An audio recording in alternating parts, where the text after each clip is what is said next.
We're going to get.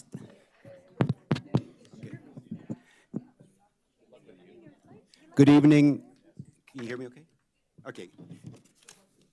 Yeah, good evening, everyone, and welcome to the Joint Planning Board of Education meeting. We're so delighted to have everyone this evening. I'm Artie Harris, and I'm chair of the Montgomery County Planning Board. For those that may not be so familiar with the Planning Board, the board is a 5-member body established to manage physical growth, plan communities, and protect and steward natural, cultural, and historic resources. Personally, I'm a longtime resident of Montgomery County, over 25 years, and my family has had the opportunity to benefit from the amazing opportunities provided by Montgomery County Public Schools, including our kids going to Rolling Terrace, Pinecrest, Tacoma Middle, and Blair. And I wanted just to take a moment to thank all the teachers, staff, administrators, and the board for your commitment to our youth. It's a long-standing tradition for our two boards to meet on an annual basis to collaborate and coordinate together. I know our teams have prepared a full agenda for this evening, and I look forward to hearing their updates and highlighting opportunities. Let me pass the mic to the school board president, Grace Rivera Oven, to share some opening remarks. Thank you, Grace. Thank you so much, Artie. Can you hear me okay? It's really a pleasure. We actually look forward to this meeting. Thank you so much for the nice dinner before that and just the friendship, you know, as these are very heavy times with work. We appreciate when we can actually get together with colleagues. So I also, like Artie, have a very local connection. I grew up in the city of Gaithersburg, and my kids are also, you know, graduates of MCPS, and I hope that my grandchildren one day, like Mitra's grandchildren, will be part of MCPS. So as we continue to navigate this ever-changing world of us, I really appreciate the ongoing collaboration between the Montgomery County Planning Board. It's more critical than ever to be able to do that, and we truly value this opportunity to work with all of you. Tonight's presentation highlights how deeply our work is connected. The infrastructure work group, which includes staff from MCPS and the County Planning Board, speaks to that. It also underscores that MCPS faces unique operational challenges that require tailored solutions. While MCPS has a distinct responsibility to serve our students of Montgomery County, we also recognize that fulfilling that responsibility requires very strong, friendly, ongoing collaboration between our both agencies. So with that, I just want to say again, thank you, and I look forward to our discussion tonight, and I just want to thank your members for being here and the members from my board, my colleagues for being here as well, and for Dr. Taylor for being here. So thank you. So I turn it over to Lisa Gavoni. I think we're next is a infrastructure work group update.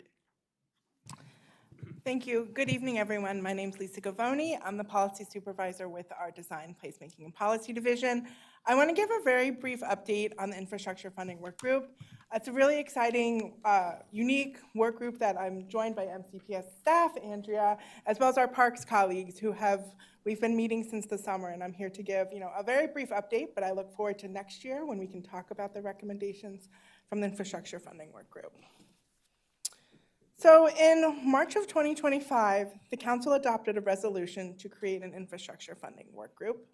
The idea for the resolution came out of the growth and infrastructure policy and the subsequent GO committee recommendations from the county council, which acknowledge a need to identify stable, reliable funding sources for schools, transportations, and parks. The current impact tax system provides funding for schools and transportation, but raises concerns about the effects on growth, economic development, and how those funds are utilized.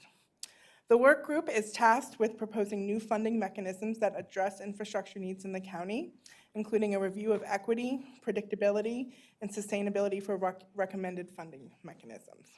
And this is all done with the hope of not undermining other county priorities such as housing, climate resiliencies, and economic development. The group has already started to conduct stakeholder outreach and will continue to do so and must submit a report to the council by June 30th of 2026. So just a brief summary of what we've been doing since August. So we've developed an approach for outreach and conducted stakeholder outreach. We've gathered and discussed the stakeholder input. We've collected, refined, and reviewed infrastructure costs and needs, discussed and drafted categorization for infrastructure costs, reviewed and discussed other jurisdictions' approach to funding, held initial discussions on funding mechanisms, and last week there was a briefing on the GO Committee of Progress up to date. So just very briefly, some of the discussions that we've been having with the work group. There's been a lot of discussion about the county's infrastructure funding is now focused a lot on planned life cycle asset replacement, maintenance, and renovations and upgrades. This largely has to do with slowing population and enrollment growth, competing policy decisions, the reality of infill and greenfield development, the results of growing and building for many decades.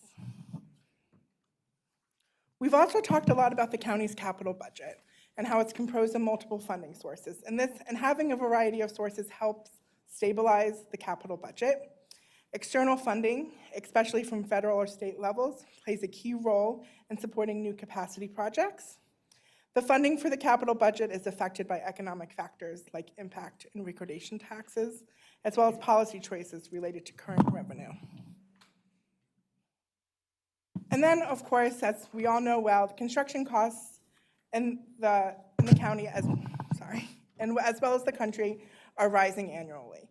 Both inflation and market forces are driving up costs, and expenses related to planning, design, and oversight contribute to higher total project costs. Infill development, which is what the county is primarily seeing, tends to be more costly overall than greenfield development, which is when you're developing on things like farms, and it's the more easier type of development. And so some of the initial funding sources that we've been talking about, and again, these are just things that we've been talking about. We have no recommendations yet, but we've talked a lot about using current revenue to help fund infrastructure, paying for infrastructure projects out of money the government already collects a year. There's also the current impact tax system. The current system is it's a one-time charge imposed by the county on new development to help pay for the infrastructure needed because of that growth. We've also talked about an excise tax on square footage. This is closely similar to impact taxes, but it would be based on square footage instead of a flat fee. We've talked about ad valorem real property tax, which would be a reoccurring annual tax on land and buildings calculated as a percentage of property's assessed value. We've talked about special taxing districts, which is a defined geographic area that can levy additional tax to pay for specific infrastructure improvements. Development districts, you may have heard, the county had passed a tax increment financing district last week in Viva White Oak, so something similar to that could also be something that utilized. And then sales tax, which is not something the county has an authority for right now, but we could dedicate, if given the authority by the state, we could dedicate some sales tax revenue to help fund for public infrastructure.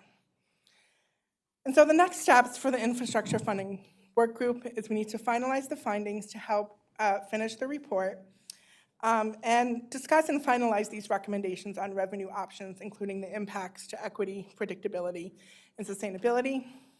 Solicit feedback from stakeholders, both public and the private sector, about finding and recommendations on revenue options, and then also incorporate this feedback and finalize the report by June 30th, 2026. I'm going to turn it over to Ms. Beck. Are there any questions? I'm sorry.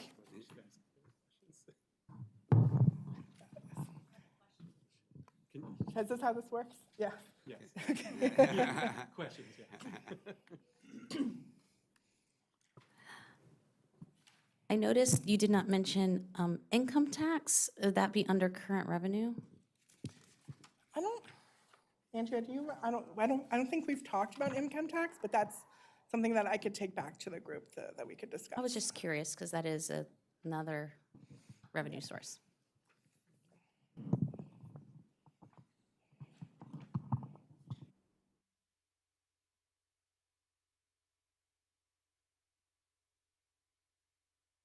So if there are no other questions, we'll move on to the next part of our agenda, which is enrollment projections and student generation rates. So on the planning side, we've created a few slides that are meant to be an addition to a basic package of MCPS's slides that were shown at the board work session this past Tuesday.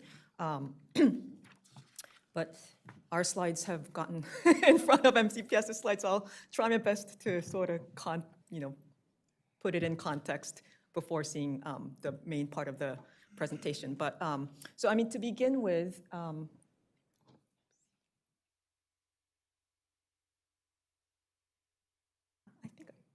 yeah. Okay, so to begin with, one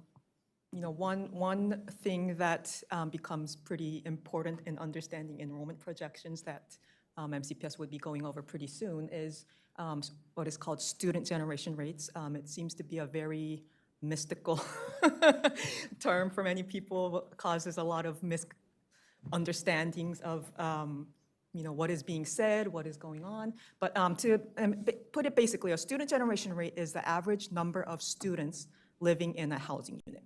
And it's calculated by dividing the number of students in a certain group by the number of residential units in that certain group.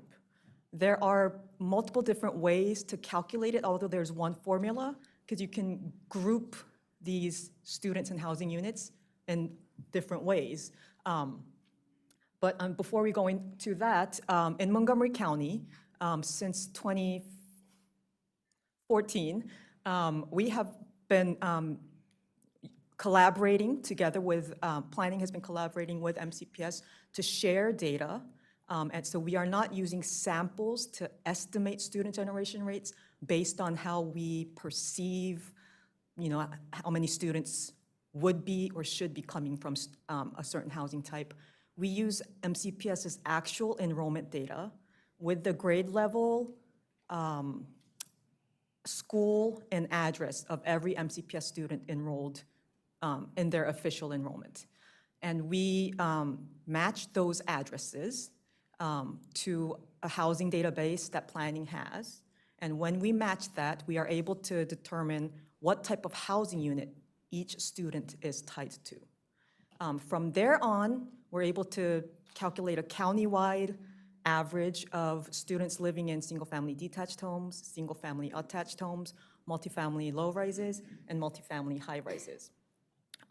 The illustration here shows a good example. Let's say we got the address of 3 students, and when we put them down to an address that we have on our housing database, it tied them to 2 single-family detached units of a group that we have 4 units of. So we'll then calculate, okay, we have 3 students living in single-family detached homes, and we have 4 single-family homes. We simply divide 3 by 4 and get a student generation rate of 0.75. This is a completely hypothetical number created to illustrate this. So if that is understood, to go to the next level of understanding of how student generation rates can be used, when we have hundreds of thousands of addresses, over 100,000 students, we rarely use the countywide numbers for different purposes. We group them into different geographies. So we will have student generation rates of different geographies. A basic example could be, I guess to get everyone's attention here, earlier, I've heard some people saying I have this many MCPS students. Let's say each person sitting here, let's just assume, is a single-family home. And the number of students in the system that each person has is the students tied to a single-family home address. If we will have one number for everyone sitting here, but we can group these numbers differently. So everyone sitting on that table is one group. So we'll divide the number of students that people in that table have by the number of people there. And we can divide the number of people the number of students that people have on this side of the table with the number of people we have here. And then we can divide the number of students that people have over there with the number of people over there. That will give us different numbers than the countywide average. And depending on how we cut and split this, the numbers can be drastically different. So that is to go on to say that currently, Montgomery Planning calculates two different sets of student generation rates. The first one is the Montgomery Planning, what we call official student generation rates. We are required to calculate this every other year to calculate impact tax rates, but we use those same rates to estimate the enrollment impact from development applications and master plan recommendations. For the geography, so the geographies are usually what we use as groups. I exemplified that by tables here, but for our official rates, we divide the county into different areas. Our growth and infrastructure policy determines which area is what. We have the county classified into infill impact areas and turnover impact areas. An infill impact area is where we are seeing high growth in residential units, but mostly in multifamily structures. A turnover impact area is where we are seeing low growth in residential units, and the housing context is mostly single family. We do have a category for greenfield impact areas where we are expecting high, I'll have to add in. So high growth means high growth potential, because we are looking at the future. But so greenfield impact areas is where there is high growth potential, mostly in single family units. Currently, the GIP does not classify any of the areas as greenfield. We only have infill impact areas and turnover impact areas. So for the planning department's official student generation rates, we group students, the addresses, into infill impact area and turnover impact area. And then we use the 4 different housing types. One thing to make clear here is that for the planning's official student generation rates, we exclude multifamily structures, multifamily units and structures that were built before 1990, because after thorough analysis across several years, we have seen that there's a substantial difference in the student generation rates of structures built before and after 1990. There are slight variations in the student generation rates itself over time that we've seen, but the substantial difference has still remained around 1990. So we are monitoring the cutoff year, but for now, we are excluding any structure built before 1990. There's another set of student generation rates that planning calculates. This is purely for MCPS to use for the enrollment projections. Their geography, the way they group students, is high school clusters. And for their enrollment projections, they use all housing units, which includes multifamily units built before 1990. So we will see drastically different student generation rates across the different sets that we calculate. On planning side, we have 8 rates, 2 different geographies, 4 different housing types. For MCPS, it's a lot more because each high school service area has their own student generation rate per housing type.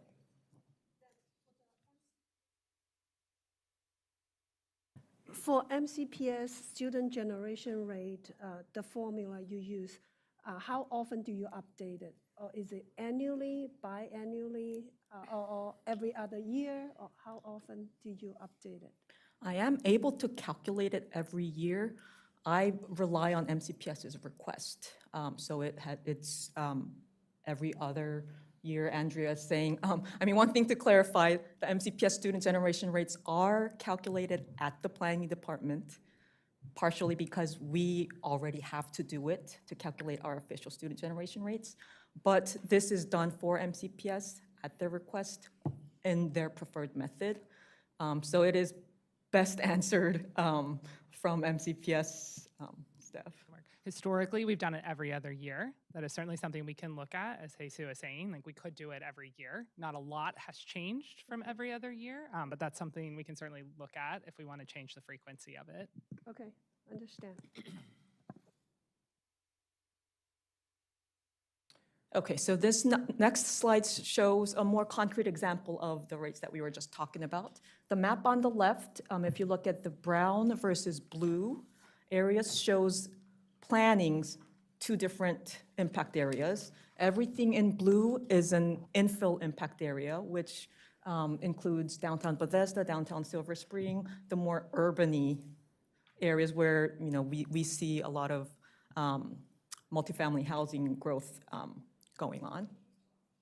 And then the the black outlines are showing MCPS's high school cluster service areas. And there are a couple highlighted, one in pink hatches that are a bit sparser than the other, and one in purple hatches that are pretty close to each other. That is just to show the example that we've pulled out to explain. So if you go to the right side, from Montgomery Planning's student generation rates, again, we only calculate for structures built 1990 or later. If you look at the multifamily high-rise infill impact area rate for high school students, it is 0.020. We can compare that to Bethesda Chevy Chase High School cluster service area under the orange line. Bethesda Chevy Chase, because more than 50% of their multifamily high-rise stock was built 1990 and later, so it is closer to planning's official rates. Their rate for high school students is 0.027, slightly higher, but not too far off. We'll also look at multifamily low-rise turnover impact areas for Montgomery County official rates. This was calculated based on all the multifamily units built 1990 or later in the brown areas. And the rate is 0.083, quite much higher than the multifamily high-rise units in infill impact areas. So there's a difference. Planning would often interpret the difference, and sometimes people may misunderstand that as planning decided to use this number because that is what they think. It is the opposite. We calculate the numbers and then usually try to find reasons behind that. If I could, Jason Sartori, Planning Director for the record, I just, for people who are watching at home too, I just want to put this into terms that everyone can understand. That 0.02 means 2 students on average generated per 100 units in a multifamily high-rise in the infill impact area. So 2 per 100 units. The 0.83 means that you see 8.3 students on average for every 100. So just to kind of put it in terms of what those numbers actually mean. And that's, again, on average for the type of unit and the geography that was identified. Thank you. Yeah. And one more. Can I ask a quick question on that? So then, if I may, when you do the Escher calculator for MCPS, all units regardless of year, the 0.027, like, can you give us an example? So, like, if you have 5,000 units, or 5,000 homes built in that area, you divide by one? Well, so, yeah, so actually, to keep it simple, we'll do 1,000 units. Okay, Okay, it's yeah. simple. Okay, So good, let's if- do that. I just. So with, okay. yeah, with that, what you're seeing here, and I don't want to steal Jesus' thunder, but essentially, what we're looking at there is multifamily high-rise in the Right. BCC cluster. Okay. And keeping in mind that at MCPS's request, this includes all apartments, high-rise, so even those built before 1990. Okay. So what you're seeing is 0.027. That means, on average, 1,000 units of high-rise in the BCC cluster generate 27 students. 1,000 units, 27. This is not I want to clarify again, this is not an estimate. It's not a guess. This is based on actual enrollment data that we've pinpointed every single student to a structure. And in the BCC cluster, on average, there are 27 students coming out of every 1,000 units And in that- multifamily high-rise. And across from the 13 grades, like it could be from pre-K Good to question. 12th grade? Yes, that This is currently is just showing high school, just the high school. just student high rates. school, Okay, that particular one. that particular one? That particular But- one, Okay. yeah. I just, thank you and then if we look at this map, could it be safe to say that a lot of the growth in this map is mainly to the east? East of 270. East of 270, sorry. No, it's about, The question of the growth, where the growth is it mainly to the east of 270? If I'm looking at that map, plus. Right, so what is this area? What's this area? That's Gaithersburg. that's Gaithersburg. Mhm. And then the higher blue would be Germantown? Oh, one thing, the big blue circle in the middle is the city of Gaithersburg. Okay. They have requested to be placed in one impact area together. Okay. Okay. Just, right, this is not just showing growth, but it's showing, Where the building is? Their buildings are, so. yeah. So, Hansu, is it valuable for us to understand why there is a 1990 cutoff? We have, so planning has been analyzing the student generation rates of multifamily homes by the decade they have been built. And we have continuously seen a substantial difference between the units and structures that were built before 1990 and 1990 and later. We will often provide our best judgment on why that might be the case, but I think that often turns into a misunderstanding of planning thinks this is why students aren't coming from units built 1990 or later. That is not the case. We are seeing the difference in numbers and using that as a cutoff, again, only for the Montgomery Planning's official rates, because our rates are, the main purpose of our rates is to determine how much impact tax each developer should pay based on their pro rata share of school infrastructure that would be needed to accommodate the project. So using that logic, we're saying newer units being built since 1990 are pretty much a different housing species than units built before. But for Montgomery County, MCPS, at their request, we are including all units. So actually, where projection is more. Correct, so So in another word, because we include the 1990s building prior, and then our projection is generous, it's like projecting a little bit correct. more. We are being more conservative and Yeah. likely overestimating Yeah, the okay, yeah, students. yeah, okay. Correct. Okay. And the last example that I haven't reached to yet will show that drastic difference. One thing to just make clear before we go over is that the MCPS rates were last year, based on last year's enrollment. The newer rates haven't been calculated yet.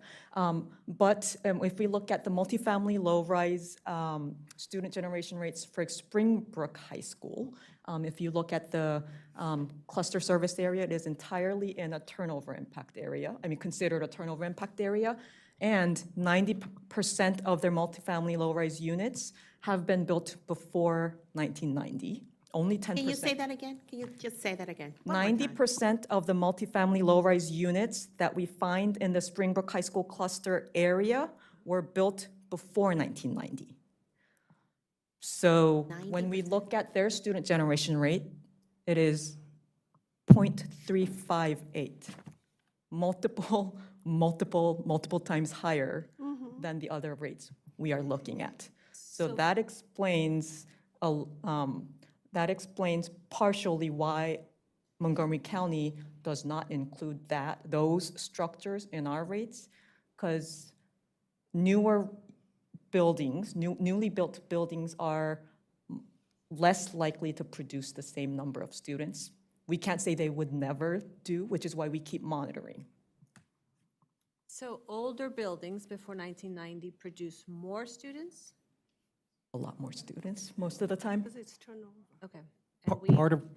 Part of why we've seen that. So I will say, when we were updating the growth and infrastructure policy, our adequate public facilities ordinance in 2020, we wanted to get a firm understanding of what was generating students. And so we did a bunch of different analyses. We looked at it by year, by different housing types. We looked at it how in neighborhoods, how long it's been since the average age of since the last transaction of sales. Like, we looked at a bunch of different ways. And one of the interesting things we found was that the multifamily rates were significantly higher in units that were built pre-1990. And what we've given some thought to why might that be. A lot of those tend to be more garden-style apartments. They're larger apartments. They have fewer amenities, so they're more affordable. When you get to around 1990, we started seeing smaller units that were maybe a little bit less family-friendly and have more amenities. They're more expensive, and that is more consistent with the type of development we're still seeing today. And so, for our purposes, where again we use our student generation rates for generally two reasons. One is to estimate the impact of a new development application. How many students do we think this project to build X number of units is going to generate? And to estimate the impact of the recommendations that we put into our master plans. And so when we're trying to estimate new development, we wanted to use numbers that were most consistent with what we're currently seeing. So that's why we chose to not include the pre-1990. So I have a follow-up question to that. So in your calculation, we know that we have a lot of senior living communities, and that is the fastest growing population. So in your calculation of areas, student generation rate, do you exclude senior living communities? Correct. So senior housing units are completely excluded from our student generation rate housing database. So that doesn't mean there aren't any students living in these senior housing units, but the housing unit itself is excluded, so those students are excluded as well. Sometimes you will see student addresses tied to commercial properties. Those are, again, excluded because we do not calculate student generation rates for commercial properties. It's also, I would think, is the smallest percentage you probably have, right? Because the apartments that we're talking about are bigger and more affordable, so it makes, at least it makes sense. Yes, and if we included those, because we do have a significant number of senior housing in the county, and if ones that are age restricted, if you're a senior living in a house, we're not checking that, yeah. What I meant is. Yes, yeah, right, yes. We just wanted to be clear. Age-restricted I would be communities. very concerned if we have students, and then we would be doing something wrong if they're still enrolled. Right. No, yeah. So if we included those thousands and thousands of units, it would bring all of the numbers down in a way. So we've said we're not going to include, we're only looking at the ones that we need to use student generation rates for, which if we have a senior housing project that comes before us, we're not estimating students for that one anyway. Yeah. Yes, just to add a bit more, I guess, verify the data, I usually look at the number of students that are being excluded, and it is, I don't verify exactly why they were excluded. I see, they have been excluded, and the number is a very small Thank you. percentage.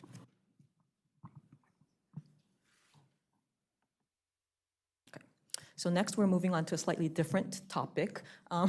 This is the student generation rate analysis. This will consider an alternative student generation analysis because we do not use these rates in itself for any purpose. We were just trying to understand different trends going on in the county. So we decided to look at what is often overlooked, but existing homes, existing single-family homes, and what the sales of that might be doing to our enrollment. We have about 400,000 existing residential units in the county. Over 250,000 of them are single-family homes. And in most people's mind, the enrollment coming from those units are constant. So we did an analysis of single-family home student generation rates of existing homes, single-family detached, unattached homes, based on the year they were last sold. So if you look at the graph up here, the blue bars show the student generation rate, so the average number of students coming from single-family homes sold by the number of years it has been since it was last sold. The first bar shows less than 1 year, and then it's 1 year, 2 year, all the way out to 24 years. There are more bars, but we're only showing up to 24 years. The red bar running through the middle shows the average rate of every single-family home. So it includes all the homes shown in these blue bars and the homes that we cut off because they were sold more than 25 years ago. So the average countywide rate for every single-family home is 0.452, was 0.452 when we did this. This is slightly, outdated. It's been a few years ago. But again, these rates in themselves, we are not using it. It's just to illustrate what we're seeing. But when we look at each blue bar, starting at year 1 since a home was last sold, those homes are already producing more students than the countywide average. And it keeps increasing up until the 7th or 8th year since the home was last sold. Up until maybe the 15th year, those homes are still producing a lot more students. And then it suddenly starts dipping down pretty rapidly, way below the countywide average. So this is the power of the existing single-family homes. The over 250,000 single-family homes are not producing the same amount of students every year. Based on how many homes have been sold, especially when it comes down to a smaller geography that we're looking at, there could be a lot of wild things that might seem to be happening if we're only looking at enrollment from development. If the pattern is going the same way as development growth, then the power from the existing housing sales is going to augment the enrollment growth that people are experiencing. And they will be looking at the development and thinking, well, there's too much development going on in this area.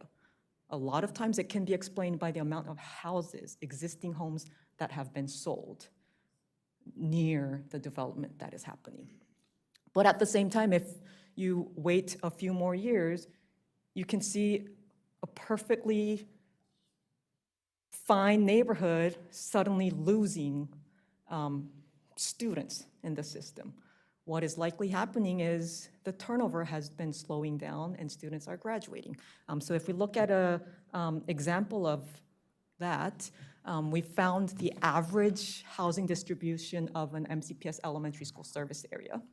It turned out to be about 2,200 multifamily units, a mix of low-rise, high-rise, and built before 1990 or after 1990. But regardless, when we used the student generation rates we know of those housing unit types, we could say there's going to be about 200 elementary school students from multifamily units. The one thing about multifamily student generation rates, they don't fluctuate as much as single-family homes based on the number of years it was sold or built. Planning's interpretation of that is probably because the turnover of households and families within a multifamily unit, which are mostly rental, is probably more frequent.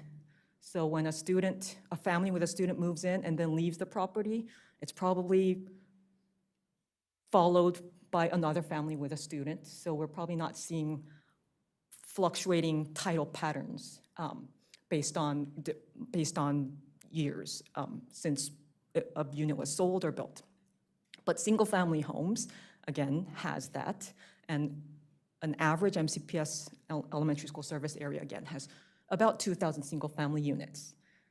If we use the countywide average of student generation rates for single-family units, we can say there's about 380 students that would be coming from those 2,000 units, in an average year throughout the life of those units, of that service area.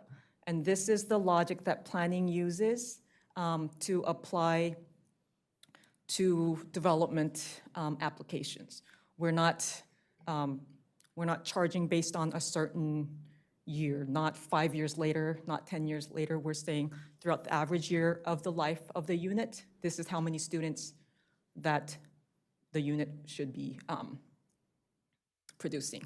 But when we follow the tidal pattern of the student generation rates we just saw, we could say, let's assume that all 2,000 single-family units were sold within a 10-year time frame.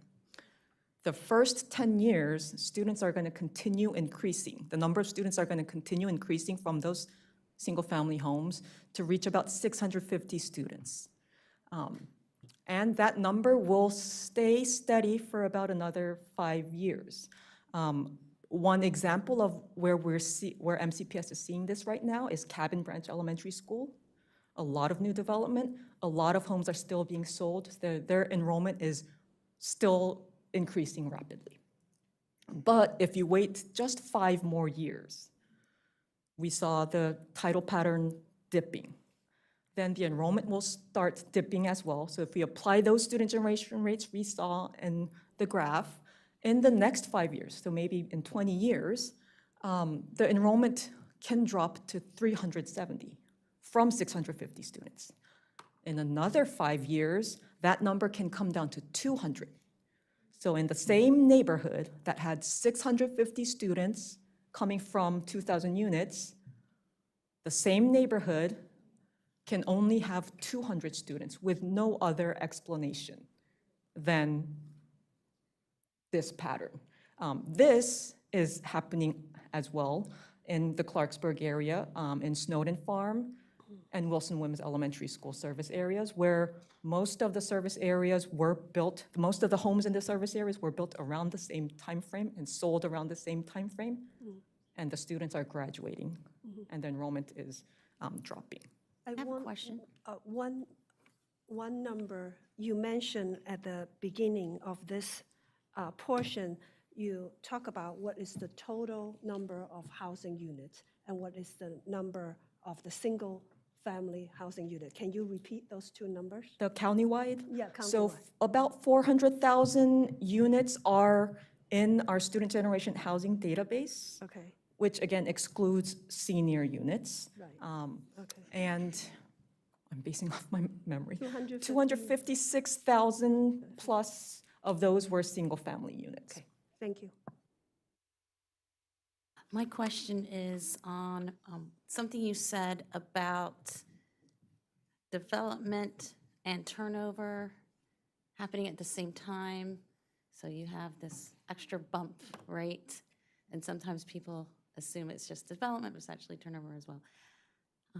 How often does that scenario happen? Does that happen more often or less often? Do you ever have? I can show you the next slide that would. Oh, okay, thank you. So every year, when planning staff brings the annual school test to the planning board, we complement this test with what's called a school utilization report, and we include a housing analysis of school service areas. One of that is the high school service areas. We do it for middle school and elementary school too. But just for illustrative purposes, just to explain what we can see might be explaining things that are often overlooked. We brought in the 2024 housing analysis, and if you look at the far left, it says Walter Johnson High School. So the graphs on the top, we're seeing 3 different bar graphs here. This is not a weird type of graph, it's 3 different bar graphs. So the top bar graph shows the number of housing units that were sold, the number of single-family housing units that were sold in each high school cluster area. The middle bar is showing the number of new units, the number of housing units. The brown is showing multifamily units. The yellow on the bottom that shows up on some cluster areas are showing the single-family units, which includes tear-down rebuilds. So those are debatable whether they're new units or not. But when they're captured as new units, they're captured in the housing analysis. And the bottom graph is showing the total number of dwelling units. Again, the brown is multifamily units, the dark yellow is single-family units. And we have lined them up by the number of units sold in each cluster area. And Walter Johnson tops the list with the most housing units sold. Someone could be thinking, well, they have a lot of development going on, so they're selling a lot of homes too. But if you look at the numbers, okay. I think Walter Johnson at the single-family sales is over 500 units sold. If you these are single-family, detached, unattached units. If you compare that to the middle graph just underneath, the yellow part of it. The yellow part is showing the number of those that are considered new units, whether it was a tear down or truly a new single-family development. That is maybe 50 at the most. So the over 500 sales of single-family homes, we could pretty safely say is unlikely to be all new homes developed in the cluster area. So people are feeling the enrollment growth and looking at the development. There is a large number. They do have the largest number of multifamily units built at the same time. If you look at the brown bar, that is the most in the county as well.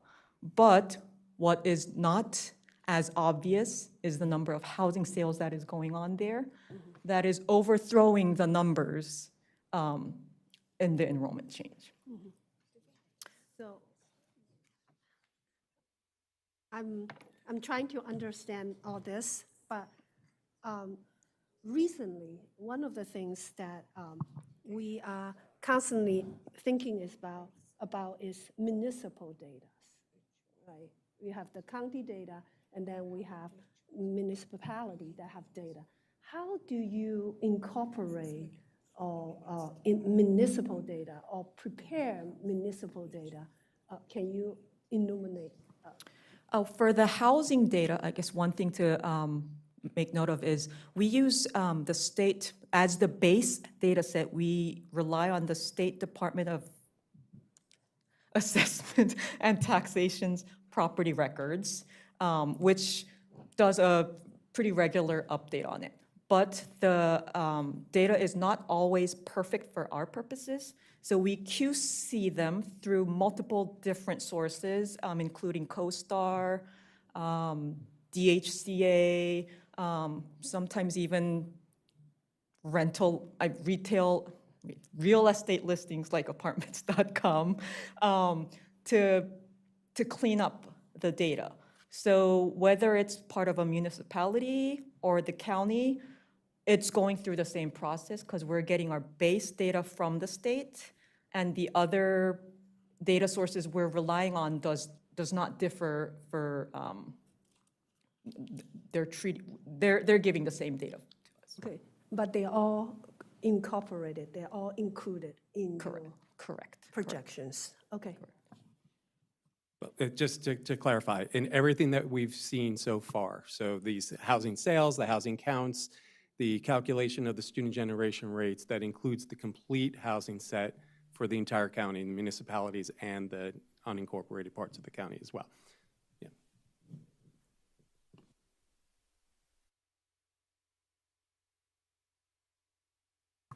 Great, good evening, everyone. I'm going to take us through sort of a complementary set of this. These are very familiar slides to our Board of Education, as they are repeat slides from a very long work session with them on Tuesday. So I think partially I'll show for the planning board, for you all. Can I have the clicker? Hey, Sue, sorry. Thank you. And this is just a subset. We did several more slides, and they're posted on our board docs for the public to see. So I just took a few of those. One of the things that we have been sharing with our board and our community, as we have been undergoing 2 big boundary studies right now, which I will share an update on in the next section. We've been talking a lot about, how is enrollment projected? And Jesus, I think, set a wonderful stage to sort of understand specifically the student generation rates, and we appreciate the collaboration constantly with planning. Wanted to just sort of walk everyone through a three-step process. We start with cohort survival, and I'll explain a little bit more about what some of this means. We consider resident live births, student generation rates, everything we just discussed, and also take into account economic and migration factors. Then we also layer in data from Montgomery Planning, which includes, as we just talked about, the municipalities and the housing pipeline data. And then finally, really specific to MCPS, we consider impacts on special programming. So that's sort of the three-step process that we do. It's very much integrated and layered in with the planning information. That's an integral part of our process. So wanted to just highlight some of the enrollment factors that we are seeing and that we're really starting to impact us.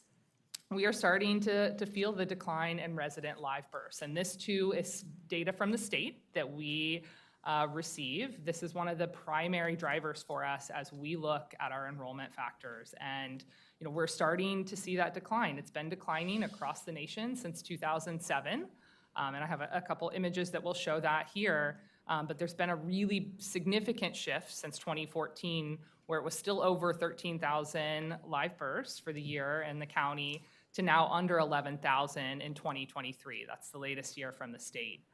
There's other impacts as well. We are seeing an impact to our international student enrollment, where between July and September of 2019, we had almost 2,800 students. That same time period for 2025, we dropped to 1,200 students.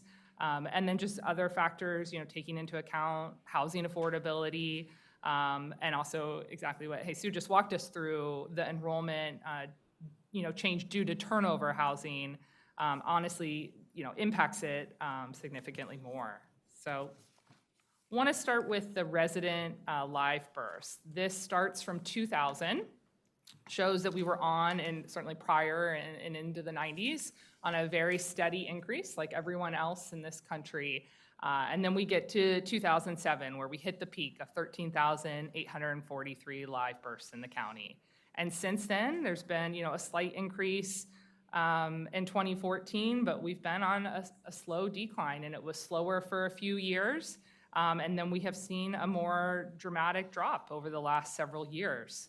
And that we are really starting, it takes a little bit for those students to come in, right? For our kindergartners to hit 5 years later, but we are really starting to see that in our enrollment. A few other factors that we take into consideration are the net withdrawal for students to homeschooling and to private school. And I want to be clear that this table is representing the net withdrawal. There are more students, we receive students from homeschooling, students leave as well, but this just shows the last 4 fiscal years and what that overall impact is from both homeschool and private. And then certainly, like many other school districts in this area, feeling the overall impact of the federal job loss and relocation. Okay, so what is cohort survival? This is a well-known term when it comes to school enrollment planning. It is what a lot of school districts use to help produce their enrollment projections. Sort of in basic terms, the cohort survival is an average growth or decline from one grade to the next over a period of time. So we put together a sample table to really show an elementary school, and the diagonals as you walk through it, let's start with the light pink or peach color. We show the 85 students in kindergarten, and as they work their way through first grade, second grade, third grade, fourth grade, we might see a slight increase, a slight decrease. We are constantly looking at a 3-year average is the most common that we use, but we also track a 5-year average and a 10-year average. Just today, just because a lot of our staffing numbers have come out for our schools, and so we are knee-deep in projections with those schools and talking. There's a particular elementary that has on average a 9 over the last 3, 5, and 10 years, because we have all of that data. They lose, on average, across all 3 of those, 9 students between 2nd and 3rd grade. So there are some trends that we just see, and we build in to that model. We also tend to see, when there's a large 4th and 5th grade class that are being reduced by smaller classes, you're naturally going to see a decline in enrollment. So let's talk about that, what that means a little bit. On the left-hand side, when we have a larger kindergarten enrollment, which is what that blue is showing, right? And you're working your way, that large kindergarten cohort, and it works its way up, you're gonna have a natural increase for your enrollment projections. If we have a smaller kindergarten enrollment, which is what we are starting to see, and you'll see that in the next slide, we're gonna start to see a natural decrease of the overall enrollment for us. And I'm gonna show you that in this example. So this is comparing data from 2019 to 2025.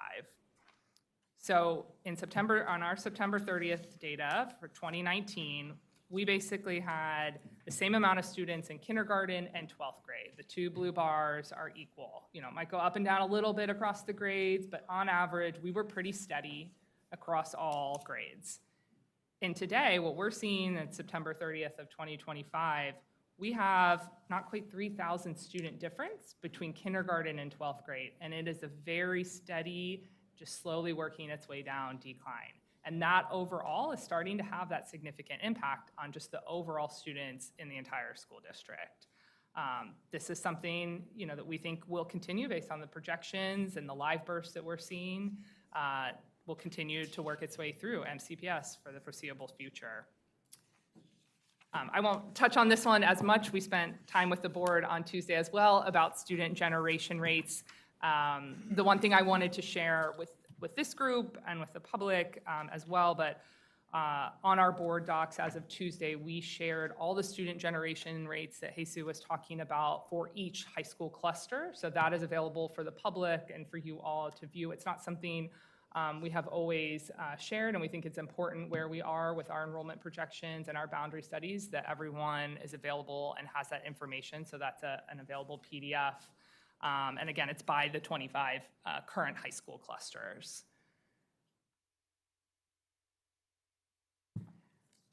Wanted to just talk a little bit about the middle layer of what we think about. So we've talked about the cohort survival, the resident live burst, the student generation rates.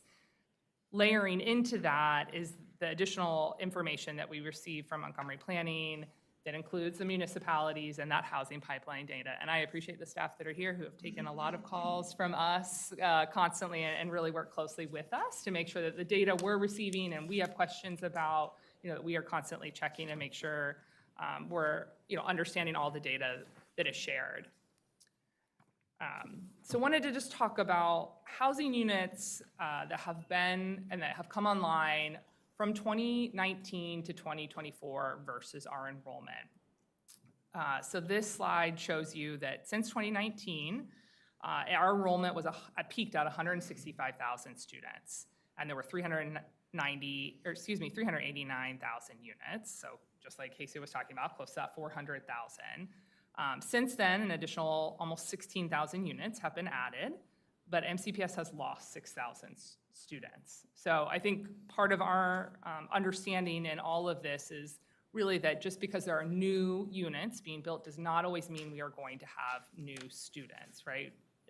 That resident live birth is dramatically impacting our overall enrollment right now, not necessarily the new development that is happening. It will have an impact, and it's something we have to keep a very close eye on it. You know, I asked Jesus to actually call out Cabin Branch because that's one we've publicly talked a lot about. We are showing that as continuing to go up in our projections. That's shown in the CIP right now, and they are really feeling it because there are still families moving in as those families settle in and they move, and they'll move out of elementary and into our middle schools, right? And so we will start to see exactly probably what Jesus presented on that previous slide. Can I ask one quick question on this? Yeah. It sounds like you mentioned that the birth rate has been declining for at least a couple of decades, maybe longer than that, but I'm not sure if the decline has been kind of even or if it's dropped off more recently. But I'm wondering, considering that it seems like enrollment peaked somewhere within that time frame, does the data suggest that other factors, like obviously international enrollment has been decreasing too, but I'm wondering if, given what we just talked about with turnover, is turnover less maybe frequent than it used to be as well? Maybe this is more for planning staff too, but I'm wondering kind of how the turnover, because we looked at the data that showed the distribution of like how long folks have owned their homes. So I guess I'm wondering, part of this is like, do we think people are owning their homes for longer periods of time than they used to, so the turnover is less than it used to be? Is that kind of in the mix here? Sure, on average, Montgomery County sells about 12,000 housing units per year, but as interest rates have risen, we've seen less turnover. So it's actually been something that has been declining, yes. Okay.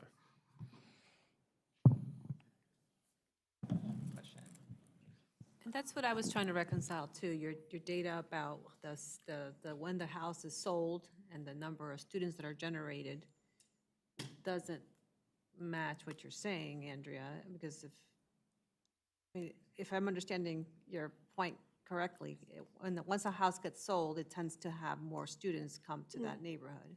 Right. But So it does match, exactly. So Snowden Farm is a really good example of that. It's not necessarily housing turnover, but it was brand-new housing, so you could sort of make it equal to housing turnover, right? It was all built at the same time, so all these families came in, and we just saw this massive peak. And now they've been there a while, and we're seeing the slow enrollment that has significantly gone down.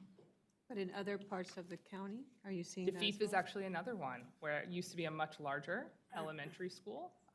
Again, a lot of it's anecdotal, so we're making assumptions, but there has been less housing turnover there, and DeFeef is a much smaller elementary than it used to be a decade ago. Does that make sense? No.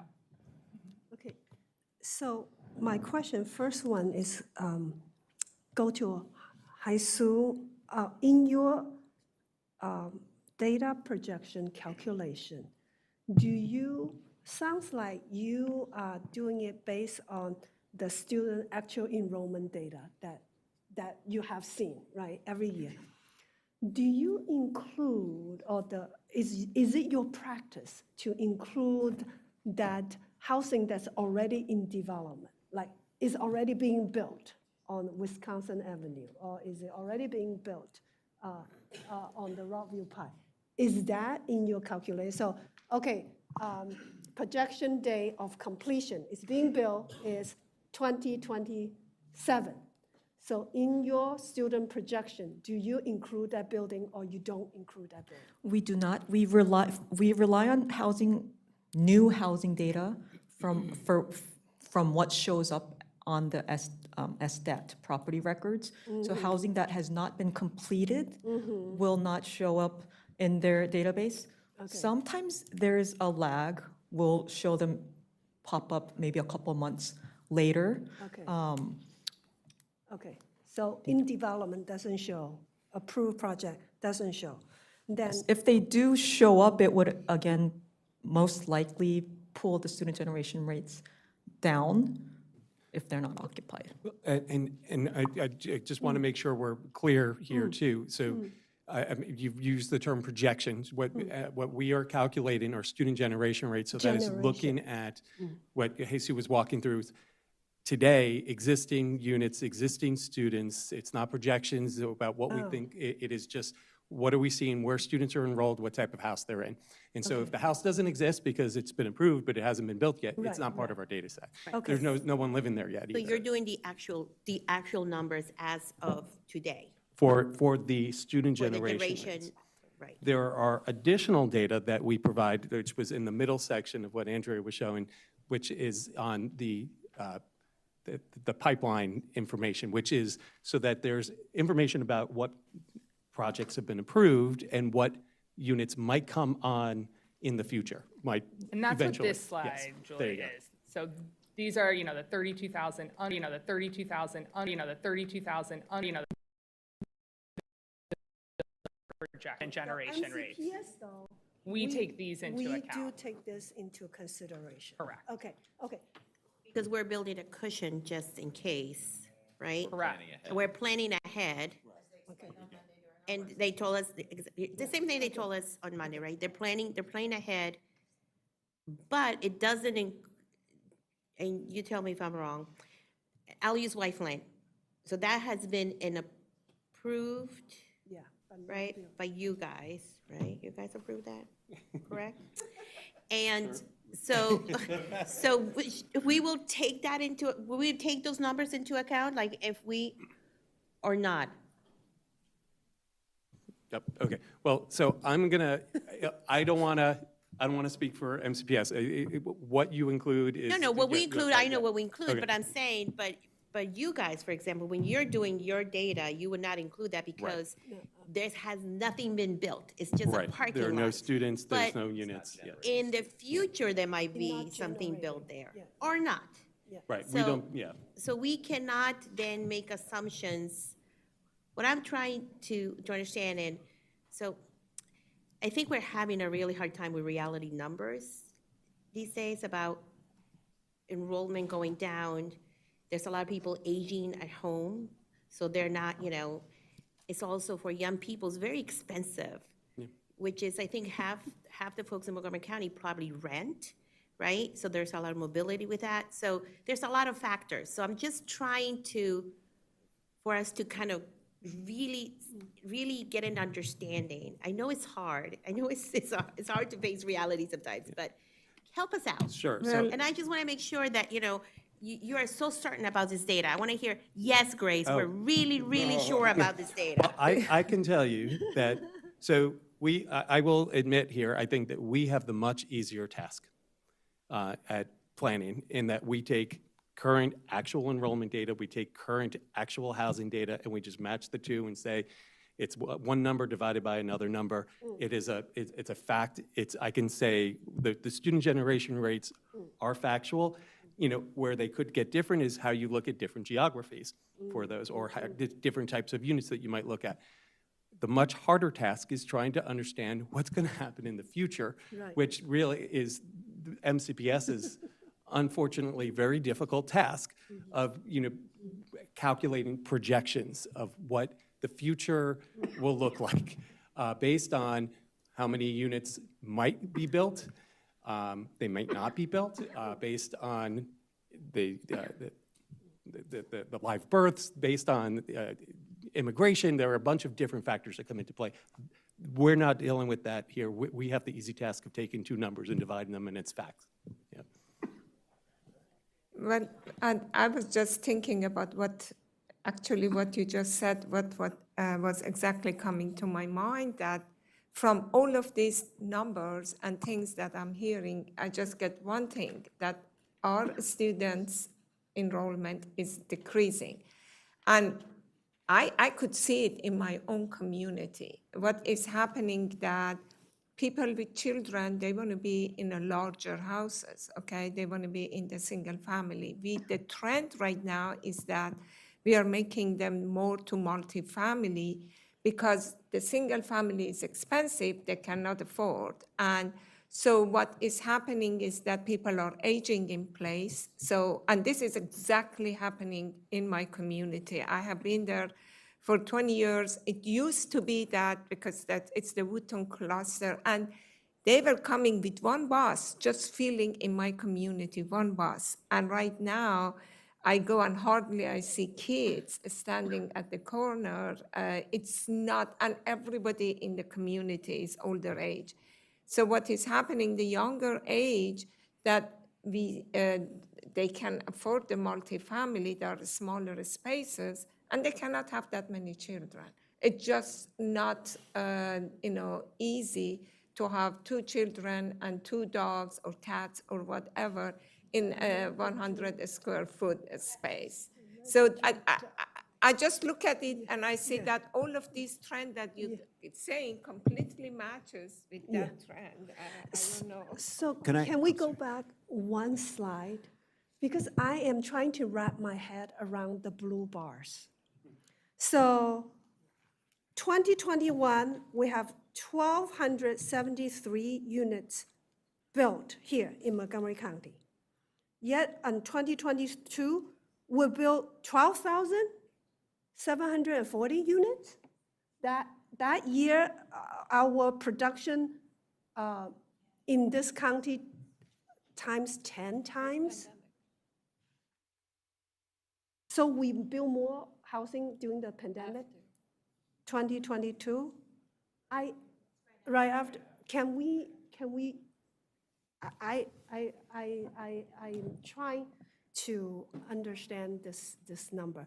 Well, like Could they said, that like they be- told us at our meeting, what I got, at least what they told us is, we had a lot of buildup, but we had less students coming to school. That's what I got from, Yeah, that's yeah, what that- I got from That this. part I understand, but I just want to understand, is it this data, could there have been some adjustment in how we calculate the unit? I don't know, but it just for me to be very surprised to look at it. That's my reaction, that in 1 year, we like 10 times more, and then after that, I can it tell you, it's stay not about surprising in the Knapp same. County, we had a Yeah. lot of developments in the Yeah. Clarksburg area, in the Baskets area, and So- in the Watkins Mill area. So we used Bethesda. 2019 as our baseline. So there was no data on the planning's website on how many units were built in 2020. The county built 1,273 units in 2021. Then it's a cumulative, so 12,740 minus 1,273. So what is that, 11,000 units the next year, then 1,700 the next year, and then so on and so forth. So it's a cumulative from 2019 to 2024, there were 15,925 units built throughout the county. Using the 2019 enrollment data, in 2020, it dipped 4,700. Compared to 2019 and 2021, it dipped 7,000 students. So that's how you read this chart. So the units may have gone up, but we didn't see an incline in our enrollment year by year. So the bottom line is enrollment year by year compared to 2019, and the blue bars are cumulative units built throughout the county since 2019. Marty, you were trying to say something. No, I was also trying to get my head around, but how far do you project ahead? How much time do you need? The crystal ball? We do our 6-year CIP planning. For secondary, we do 10 and 15-year planning. And that's pretty much because of cohort survival. So if they enter the kindergarten year, we can project at secondary 10 and 15 years. So they would matriculate up into the middle and high school level.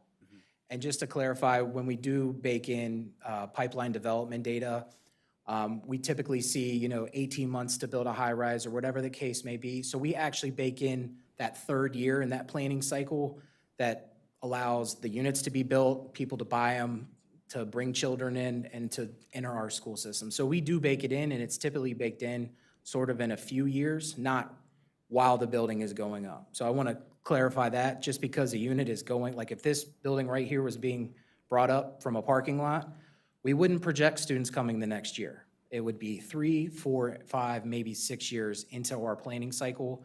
It gets distributed with our student generation rates, which Jesus brought up. We were using last year's 2024, the school year 2024, so the most up-to-date numbers that we could. And then Jesus also uses that for impact tax to try to get the school system some extra dollars for construction. And then on I had to plug that in, I'm sorry. No, okay. And in the pipeline you showed, when do you use that data? Like, or how do you factor that data? Just out of curiosity. Yeah. So this is included every year when we update our enrollment projections and we add the out fiscal year, right, the 6th year out. We include these in there. And like DJ was describing, if a new development is coming online, we might not assume that kids are coming in that first year. We might add them in that 3rd, 4th, and 5th year. But these numbers, these 32,000, are baked into our student projections right now. Yeah. Somewhere across the 6 years. Okay, because I was thinking maybe we can talk offline. Maybe you could be overestimating because the 30. We have been, honestly. Yeah, so maybe the. And I didn't include that slide in here. That is a slide we presented on Tuesday. We have been over projected for the last several years. Okay, great. And so we are, we're trying to be mindful of that. Because we just finished the pipeline study, and we said that really the 31,000 is in various stages of, but only around 13,000 had all their approvals to move to the building permit portion. And then they have to go through their process too. So maybe could be, just throwing out a better indicator, is just maybe not looking at our pipeline so much, but per se, but look, once it actually does go to the building permits. So then I think you would be less overestimating.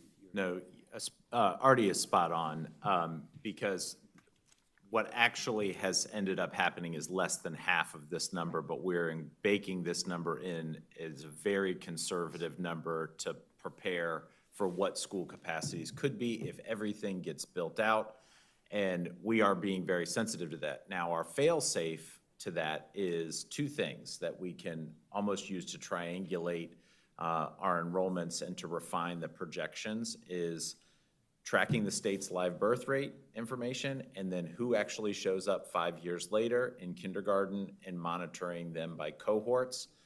And that cohort survival ratio going from year to year, whether you're growing or you're shrinking, does inform quite a bit in terms of like that cohort management from year to year to year in conjunction with this planning information and in conjunction with using the student generation ratios rates to then project out for future development. So it's really all of it together, not any one thing that says we're doing this, we're doing that. But it is in our recommendation and in the board's best interest to think of what could happen on a long enough time horizon to make sense, and then to have those reality checks at regular intervals with our CIP process, because that 6-year window, it moves every 2 years in a really meaningful way. That 6-year window, think of it like your reality check that tracks your 10-year and your 15-year and your 20-year planning bubbles to say what's actually real.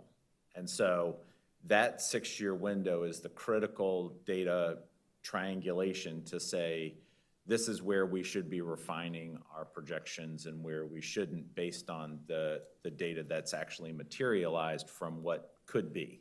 So this is the widest aperture lens that you have, and then it will progressively tighten to a narrower lens as you have more data points introduced. I know we have 3 more sections. Maybe we keep moving. I'm gonna move us to the next section. So I think everyone in this room well understands that MCPS has been engaged in 2 big boundary studies, and I also want to share a potential third one that is in front of the board for consideration as well. So I want to start with sort of the need, and we developed this slide as we presented some information to the board to consider potentially yet another boundary study for elementary school, but sort of why do we do boundary studies? Why is this important process? Certainly we need to be and ensure that we are fiscally responsible and where we are investing. We need to take into consideration things like facility condition, utilization, where we have hundreds of relocatable classrooms across the county. We certainly need to address things as enrollment goes up or it goes down, like we are facing right now, right? This is a very different climate for us. We reference our policy a lot because that is what drives a lot of our decisions, working closely with our Board of Education. And those 4 factors include geographic proximity, demographics, utilization, and stability of student assignment over time. And I really want to emphasize that one. These are all incredibly important, but boundaries really impact our students and our families. And so this is an important avenue for us to use as we experience pockets or dramatic shifts in utilization. We also have to be mindful of how frequent we use them and how we use them to take into consideration just impact to overall students. And then we're always want to be mindful of serving our special education students and the ability to serve them closest to home when possible. We have quite a few non-contiguous boundaries, whether that's at the elementary level or the middle school level. Our board has seen a lot of that over the last couple months, and those are boundaries give us the opportunity to reconsider that when that makes sense. And then to revisit for us, a paired school model, we have several of them where we have 2 elementary schools and they may have our K-2 students and 3 to 5. They're completely physically separate buildings. We have a separate principal at each of them, but they're sort of paired as an elementary school together. They have worked really well for us over the county, but sometimes those also bring challenges. And so this is also an opportunity for us to confirm that that's the right thing for us to be doing. So wanted to update everyone on where we are with our 2 current boundary studies. Since December of 2024, so we are on about a, I guess, 16-month process. We have been working through sort of 2 parallel boundary studies that have been happening in different parts of the county. We hired a consultant. We've been working to develop various options last summer and through the fall. We've sought a lot of community engagement and feedback from the community in numerous ways. And then in February of this year, the superintendent made his recommendation to the Board of Education on what those boundaries, what his recommendation is. And we are currently in the public hearing and work session process with the Board of Education and the public with the goal of finalizing those boundaries by the end of this month. And just at a very high level, I mentioned the 4 board policies previously with the demographic, the geography, and the stability of school assignment over time and utilization. That is really driving every single decision that is in front of the board and us as staff as we worked with the superintendent and the consultant to come up with numerous options throughout this process. So I'm just going to start with the first one. We call one of the boundaries Woodward and Northwood. It includes 14 middle schools and 8 high schools. The elementary schools are included such that they might articulate to a different middle school and high school, but the actual boundary of the elementary school is not changing in this study. So they might be reassigned again at the secondary level, but not their immediate boundary. We have developed numerous options over the last 9 to 10 months, and all of those are still publicly available on our website in case anyone is interested. About a month ago, we presented the superintendent's recommendation, and this is just a very high level. We have all the details available online, but to give you a sense, the image on the left is the high school map. The white is the new proposed Woodward boundary. You can see Wheaton there in red, Kennedy there in green, just to kind of orient yourself. So it's just a, sort of the central and southern part of the county, and then the right is the middle school map.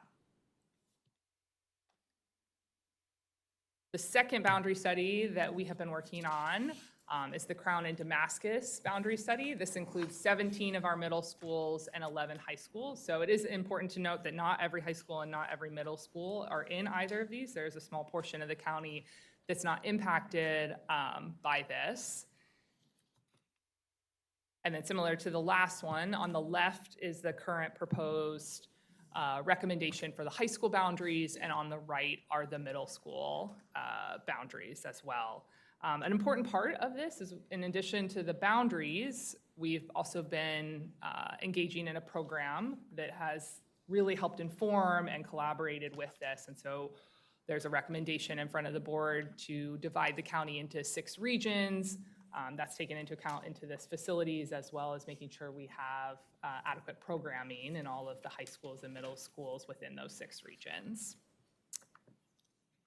And then just sharing some of the upcoming work sessions. We have had a work session this week. We have 2 public hearings and a final work session next week with the board and the public. And then layered in, as if that was not enough, we do have another proposal for boundaries.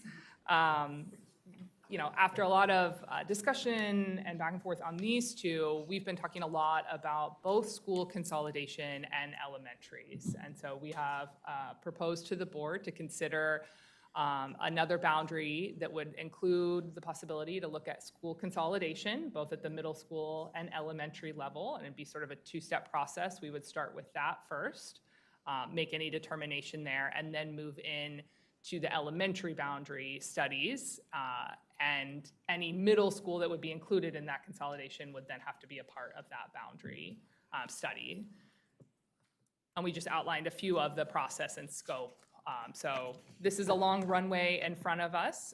This hasn't been determined that we will do this yet, but just a consideration. I think as we've gone through the other boundary studies, we've seen a lot of island assignments. Again, we've seen different schools in the elementary school that are overcrowded and some that are significantly underutilized. And this would be an opportunity, to solve some of that and really try to balance some of the utilization that is happening at the elementary schools. Again, trying to be mindful, though, of the disruption to our students and our staff and our families is really important in this process. And these are a couple of the timelines, again, that are in front of the board for consideration. So this will definitely take us a couple years to undergo, given the consideration for the consolidation. And I will pause there and pass it to Bridget.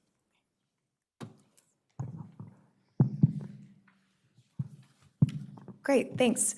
Wanted to talk just briefly about a very exciting project we're so pleased to talk to both boards about.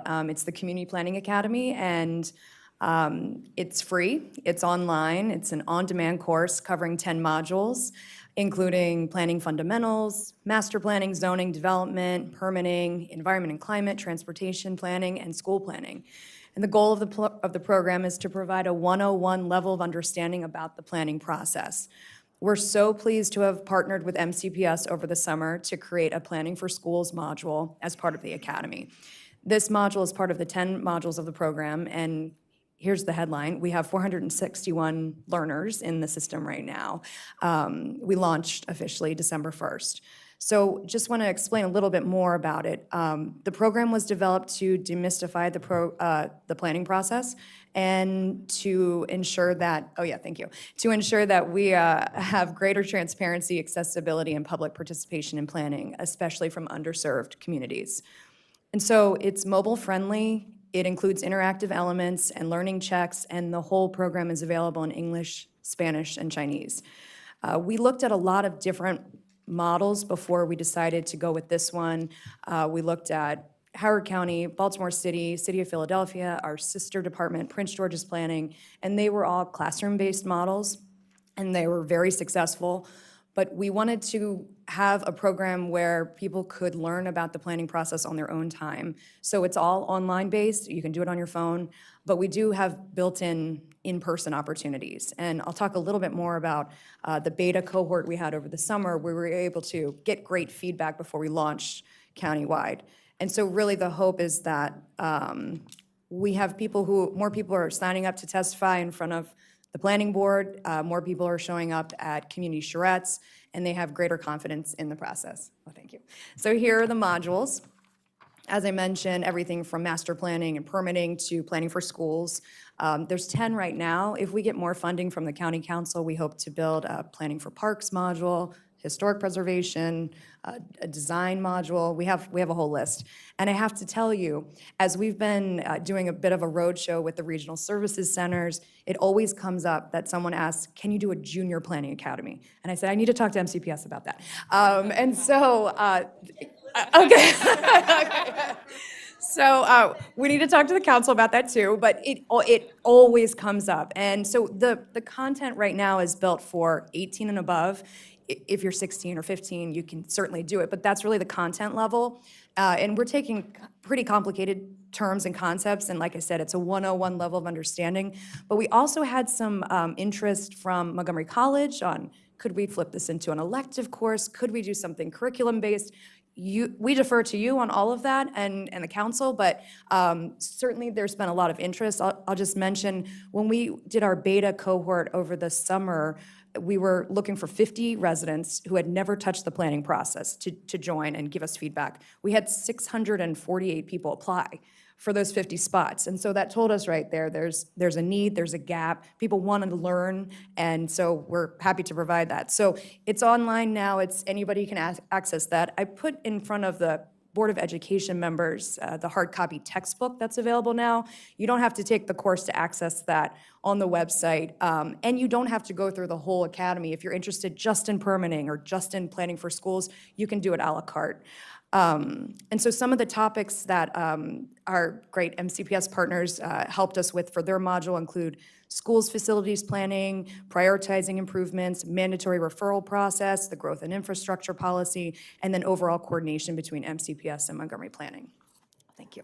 And I'll just also mention, we've been really lucky to partner with other county agencies, including MCDOT, DPS, MCPS, Office of Racial Equity and Social Justice, and our sister department in Prince George's.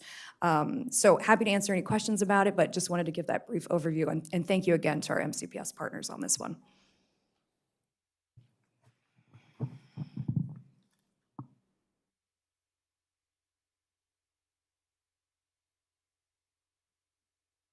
Okay, this should work now. So I recognize I'm the last thing standing between you and the comfort of your homes. And I promise I will not throw any math or numbers around because I think we've had a lot of that. But we did want to take this opportunity to shine a light on the very close collaboration MCPS and planning staff have been doing over the past 2 or 3 years, and wanted to share some sort of success stories here. And before I do that, I just want to mention that, you know, a lot of this has come to be because of the collaboration that the two boards themselves did a couple of years ago when you all instructed us as staff to go and develop an MOU that both the agencies adopted and signed.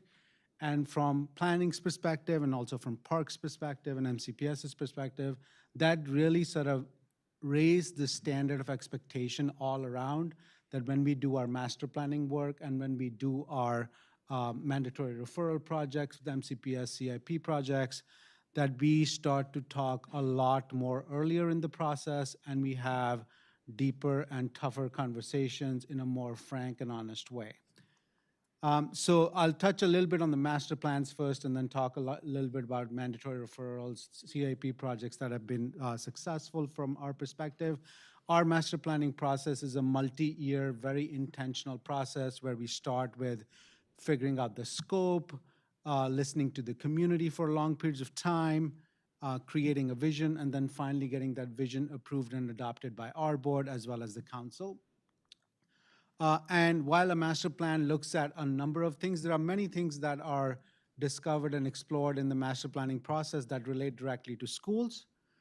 These include things like how to make access to schools within the geography of the master plan better for all modes of transportation, all students, how to make the design of these schools better and to the highest quality, how to make sure that whatever are the recommendations that the plan is putting forth take into account the need to have adequate public facilities for schools, and also to make sure that the long-term sort of vision of these master plans takes into account constraints that MCPS might have in delivering infrastructure and facilities, and how growth or decline will impact sort of these facilities over a horizon of 20 to 30 years. So given that we've been talking a lot more frequently, a lot more earlier, we think the past 3 or 5 ongoing and recently approved plans have had a lot of solid collaboration. We are on almost weekly calls, it feels like, with DJ and Andrea and Shihao, trying to figure out, okay, if we put these recommendations in the master plan, will this work for MCPS's 6-year CIP, the 10-year and 15-year projections? If we recommend that a school be sited a certain way on a specific site, do you have the ability to have a holding school to move students in or out, and what does that mean for you? So I think those are some very real and meaningful conversations that we are having earlier, and on the planning and the park side, we are able to put those recommendations into these master plans, which we think will sort of move the needle further for all the agencies involved. On the flip side, we also do the regulatory review of mandatory referrals, especially major additions, renovations, and new projects. And in this, again, the MOU has outlined these shared goals of safety and Vision Zero, making sure our schools are built to be civic institutions and to the highest quality of sustainability and design, and ensuring that they make efficient use of the land and the infrastructure that is needed to support them. And again here, while historically we may have only reviewed and commented on these projects when the mandatory referrals were filed, which is a very quick timeline, it's a 60-day review that we have to finish and take to our board. Now we are talking literally sometimes years in advance. I think 12 to 15 months before a mandatory referral is being filed. DJ, Andrea, Shiho, Jesus, Lisa, myself, and many others on the Parks team too, we are getting on regular meetings. We're talking about these projects when they're in the pre-planning and the feasibility stage. We are staying connected as MCPS goes out into the community and hears all the concerns from the community during the schematic design. We follow through with them once a concept plan is filed so that by the time a mandatory referral is actually filed, it becomes an exercise in crossing Ts and dotting Is, and that everybody is sort of in alignment as to what the purpose and the goals for these major capital improvement projects is. And similarly, there's a long list here, and I'll sort of invite Andrea to add her thoughts too. But we've had a lot of good success. We also saw a very successful streamlined mandatory referral approval by the planning board for the Burtonsville Elementary School. We continue to talk to MCPS staff about ongoing projects like Easton Middle School, Burning Tree Elementary School, and pretty much everything that's on this list here. But I also want to see Andrea or DJ if you wanted to add anything to this discussion. This is the last slide, so we should all be excited about that. I think the only thing that I would add is the 6 that are listed on the right are the ones that we have in front of County Council right now as part of our CIP. So just like parks, we're going through that process and we'll know more. But I think just to double down on what Atul said, we've already started Eastern and Damascus are our top priorities, and we've shared that with council, followed by the elementary schools. But we've already started having conversations about what those could potentially look like. We have a feasibility study that we did over the summer for Eastern and have had many conversations on that. And so sort of waiting for our funding to be approved and then hopefully excited and ready to kick off that design project. So let me just say thank you to everyone for coming tonight. It's been our pleasure on behalf of the board. I want to say it's been our pleasure to host you, and we look forward to this every year. It's a very collaborative process. We want to grow in our relationship because we all want to make the county the best it can be, right? And so we really appreciate your support. I'd like to appreciate the staff, the school board and our planning staff for working together to help put this together. I'd like to thank my staff who helped put all of this together, and the legal staff and the communication staff. So thank you, everyone, for coming. I learned a lot tonight about your work, and we like to keep this going. So I don't know if anyone, Grace, thank you. I just want to say thank you to everyone and everyone who's watching at home. But thank you to both of, the wonderful people from both sides, from our staff who has worked so hard, and your staff. And, these conversations are never easy when you see changes and some drastic changes in the community. But I think everybody around this table and parents and teachers and so on, I think the most important priority are our kids, and to ensure that they are learning and thriving and turning out to be as wonderful adults around this table as we are. So thank you, Ari, for the collaboration, and looking forward to continuing that. Great. Appreciate it. And Tom, thank you for your great work in improving our schools. And thank you for the people. We have several people in the audience tonight that came out, so thank you, and those are online. So this ends our joint planning board meeting for this evening, and everyone have a safe trip home. Thank you. Thank you.